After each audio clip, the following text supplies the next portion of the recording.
guys, welcome back to another video here with me at the Aspiring Home Cook. Today we're going to look at another beautiful cookie recipe. These cookies are called Nankatais. Now there's loads of different recipes around. You might have one which is your absolute favorite. This one is one of a couple that I usually make, and this one's got to be my favorite recipe. Now while these are not your typical Goan sweets that you'd see on a guswad platter, these are one of my favorites to make at around Christmas time, and you can either add them to your Christmas platter or you can serve them with a nice hot cup of tea or coffee or a beverage of your choice to those visiting. It's really easy to put together, and with just a few basic pantry ingredients, you can sit down to a batch of this in under half an hour. So let's go on over and take a look at the ingredients you'll need to make a batch of Nankatais. I've got 1 1/3 of a cup of plain all-purpose flour, 1/3 of a cup of besan or chane ka atta.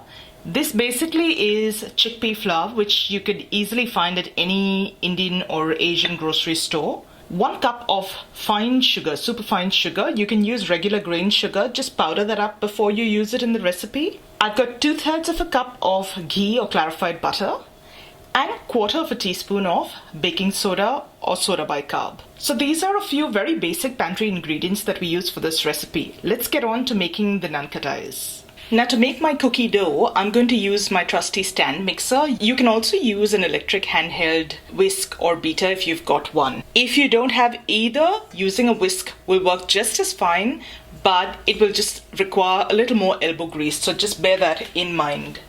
We're first going to just start by creaming our clarified butter, in this case, or ghee, and sugar.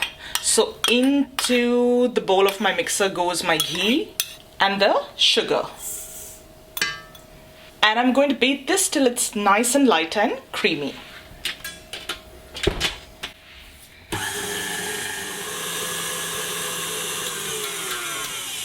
Halfway through the process, it's always nice to scrape the sides and the bottom of the bowl to make sure everything has mixed well.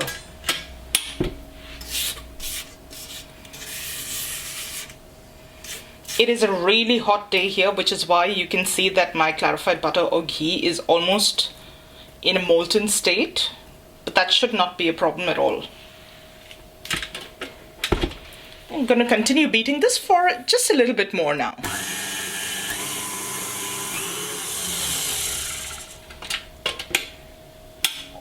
I'm going to add all of the rest of the ingredients now. So that's the baking soda that's gone in there, the chickpea flour, the besan or chane ka atta, and my all-purpose flour or plain flour.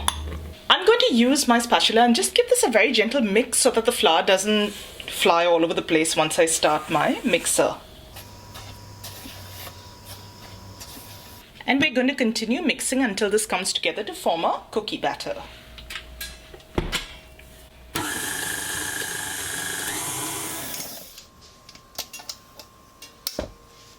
And there we go, a few mere seconds later, everything's come together and is perfect. So we're now going to get along and shape our Nankatais.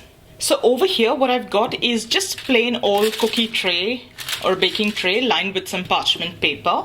And we're ready to place our Nankatais on the tray. Before I start shaping these Nankatais, I'm actually going to start preheating my oven. So turn your oven on to 180 degrees C. And let that go for about 10 minutes or so till it's nice and properly heated before you can put this in. So I find that this is a good place to start preheating the oven. Now to shape the cookies, you can simply use a metal scoop if you've got one of those, the cookie drop ones. I don't have one. So in order to help me keep track of sizes, I'm just going to scoop out the batter using a spoon and shape them using my hand.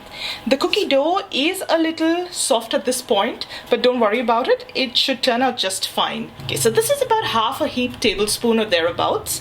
You can decide how large or how small you want your little biscuits to turn out.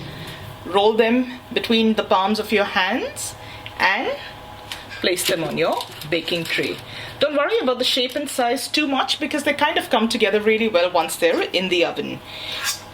You can decide how big or small you want your biscuits to be, but just remember to adjust your baking time accordingly.